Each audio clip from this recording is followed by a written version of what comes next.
प्रिय आत्मन, इधर मैं कई बार आपसे चर्चा कर चुका हूँ कि भगवान की कुछ ऐसी व्यवस्था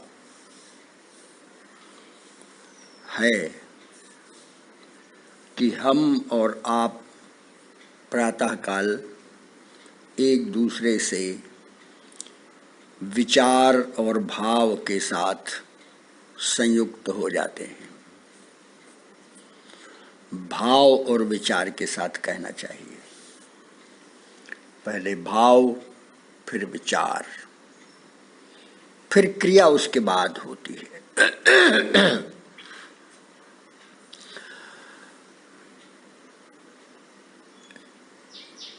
वर्षा आज रात में हुई, बादल घिरे हैं, तो ऐसा प्रत्यक्ष दिखाई दे रहा है यहाँ कि अभी सवेरा है।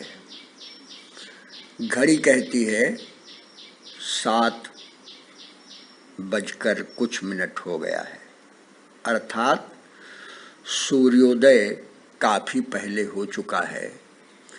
लेकिन सूर्य प्रत्यक्ष नहीं है, इसलिए सूर्य के प्रभाव को हमारे ज्ञान में तो अनुभव किया जा सकता है, लेकिन व्यवहार में सूर्य नहीं है।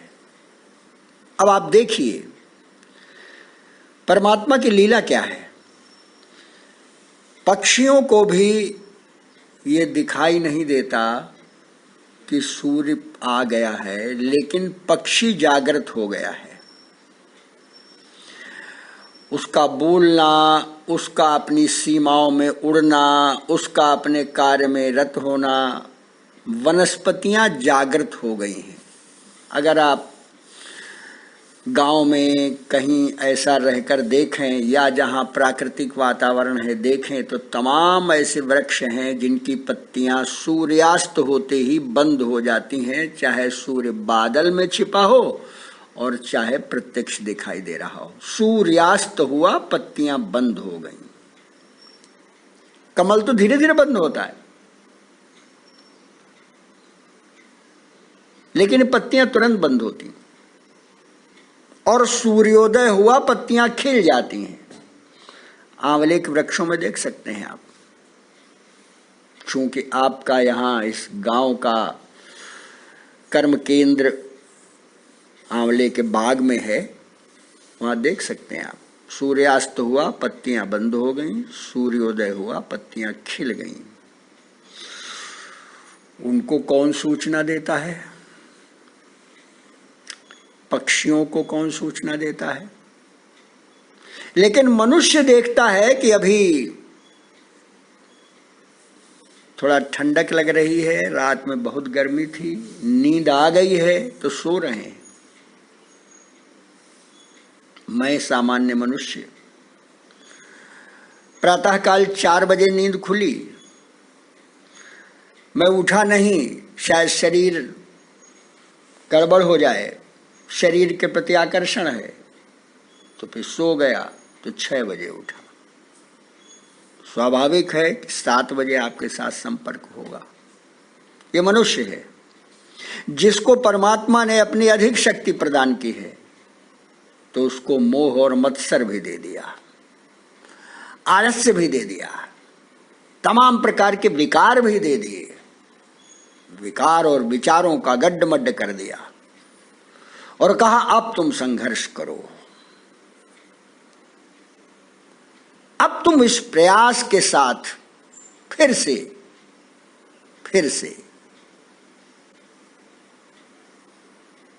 अपने आत्मबोध की ओर चलो।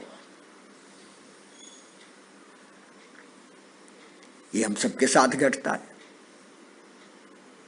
फिर कई बार हम बहाना लेते हैं, अनेक बहाने लेते हैं। ऐसा हो गया था इसलिए से कर दिया, ऐसा हो गया था इसलिए से कर दिया।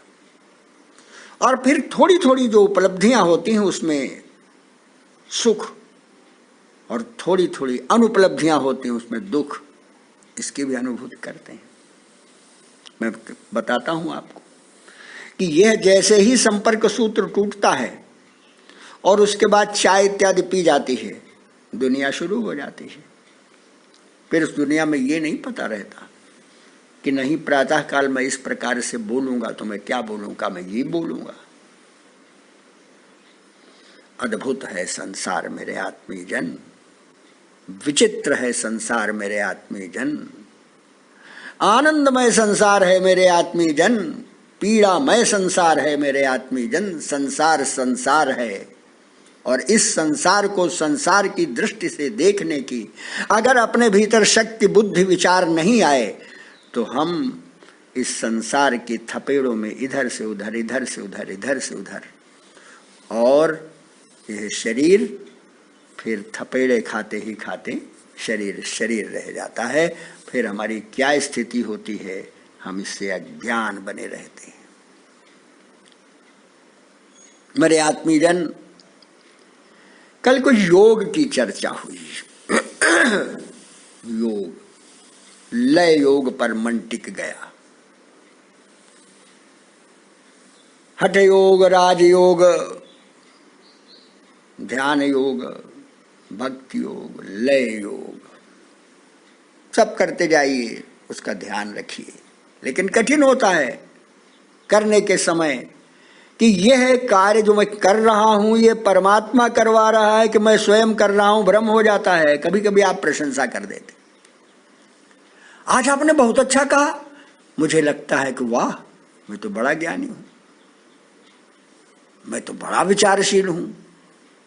और यह दंभ अनेक बार अपने को पतित कर देता। कल हमारे एक, अब मैं शायद गोविंद शंकर जी उनका नाम, उन्होंने कहा कि मैं भेजता हूं उनको डॉक्टर शंकर तत्ववादी जी को। उन्होंने, वो कहते हैं मैं आपको मुझे जानते हैं और बहुत अच्छा आपने कहा, बहुत अच्छा कहा। ये तो कोई बड़ा व्यक्ति किसी को भी कह देता है।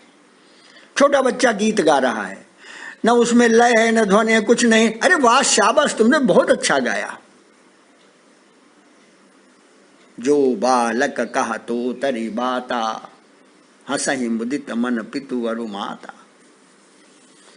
प्रसन्न होते हैं तोतली बात में। तो ये तो मैंने समझ लिया कि अच्छा वो कहने बहुत अच्छा कहा, लेकिन मैं जानता हूं ये मेरे लिए महत्वपूर्ण बात है, क्योंकि झूठ बोलेंगे नहीं। जानता हूं अगर मेरे सामान्य व्यक्ति को ऐसा महत्वपूर्ण व्यक्ति जानता है तो मैं गदगद हो गया थोड़ी देर। मैंने उनको 2-1 पंक्तियां लिख दी अपने गोविंद शंकर जी को।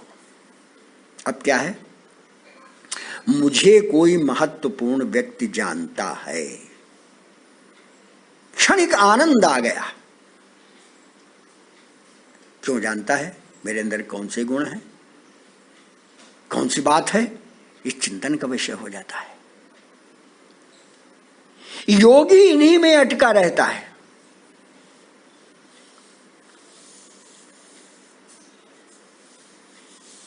छठे अध्याय में अगर आप देखेंगे 46वां छंद पढ़िए और 47वां छंद पढ़िए।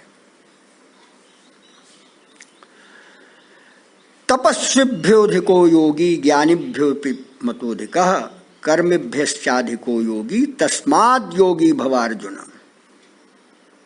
योगी पुरुष तपस्वी से भी, ज्ञानी से भी, सकाम कर्मी से भी बढ़कर होता है, अतः तुम योगी बनो। योगी, योग कर लीजिए। किसका? अपनी इस जीवात्मा का परमात्मा से योग कर लीजिए। मैं उसका अंश हूं। और तभी तो जब योग हो गया तो सहज रूप से निश्चित हो गया कि चिदानंद रूप शिवोहम शिवोहम। जो चिदानंद रूप शिवोहम शिवोहम शंकराचार्य ने कहा, आज तक कानों में झंकृत हो जाता है सुनते ही। लेकिन तमाम लोग हमारे जैसे कहते रहते हैं, थोड़ी देर के लिए गुदगुदी लगती, उसके बाद फिर विस्मृत हो जाता है। क्योंकि हम लोग किसी की अनुभूति के व्याख्याता हैं, स्वयं की अनुभूति नहीं है। और जब स्वयं की अनुभूति आ जाती है तो फिर वह योगी हो जाता है। और योगी हो जाता माने उसमें पूर्ण विलीन हो जाता है। सकाम कर्मों में रत रहता है ये योग, तो उसको कर्म योग कह देते हैं, गीता में है। चिंतन से संबंधित होता है तो ज्ञान योग हो गया, और जब भक्ति से संबंधित होता है तो भक्ति योग हो गया। लेकिन कहने के लिए तो भक्ति योग हो गया, यह भक्ति ही सबसे बड़ा एक परम प्राप्तव्य है। भक्ति भक्ति, ये जो राष्ट्र भक्त होते हैं ना, जो प्राणों से बड़ा राष्ट्र को समझते हैं, तो उनको ये नहीं लगता कि फांसी का फंदा आ रहा है कि गोली का एक समूह आ रहा है। उनको लगता है कि राष्ट्र के प्रति समर्पित होने जा रहे, तभी हंस हंस कर फंदे डाले जाते। मेरे आत्मीय जन, इन योगियों को परमात्मा ने बहुत बड़ा धन दिया है, और योगिनामपि सर्वेषां मद्गतेनान्तरात्मना श्रद्धावान भजते यो माम समय युक्त तमो मतः। श्रद्धा पूर्वक मेरे में परायण है। मेरे में यानी क्या? आत्मस्थ होना।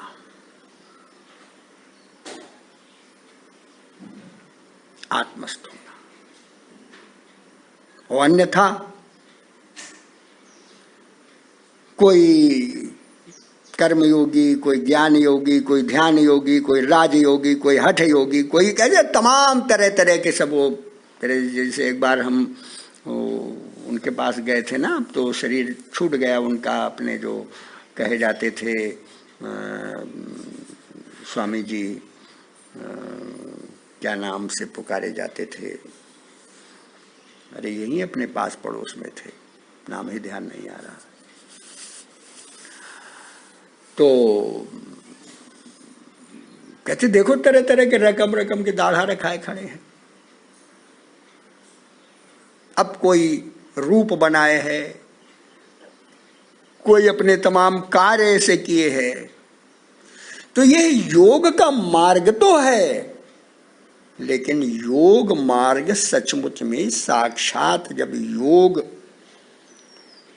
भक्ति के रस में प्रवाहित होने लगता है, भक्ति की चाशनी में डूबकर,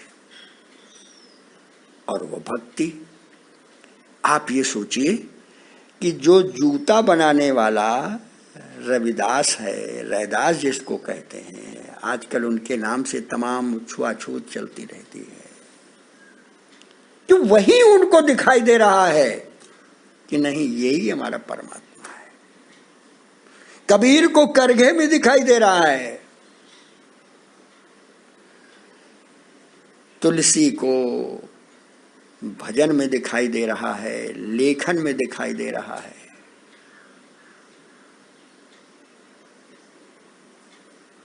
वाल्मीकि को रामचंद्र जी महाराज के कथा में दिखाई दे रहा है।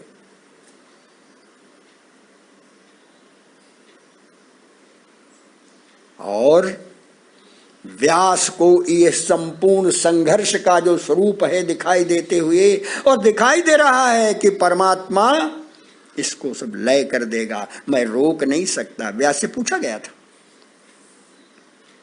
महाराज आप जानते थे? कि मैं जानता तो था, लेकिन मेरे अंदर वो शक्ति नहीं थी कि मैं इसको रोक दूं। और कृष्ण भी जब अवतार लेकर आते हैं तो जान रहे हैं ये होगा, ये होगा, ये होगा, लेकिन इसको नियंत्रित करने का यह जो स्वरूप मेरा है, मैं उसका रूप धारण करके आया हूं, और दृष्टा मात्र से ये सब संसार की सृष्टि का संचालन देख रहा हूं। मेरे आत्मीय जन, अगर इस प्रकार का भाव और उस भाव के साथ अपना विचार और उस विचार के साथ अपनी क्रिया समन्वित हो जाए तो हमारा जीवन धन्य हो जाए। हम इसी जीवन में उस आनंद की अनुभूति करें। भाई करो ना, टरो ना, परो ना, ये कुछ समझ में नहीं आता, समझ में नहीं आता। फिर शरीर भी एक तिनके की तरह से दिखाई देता है।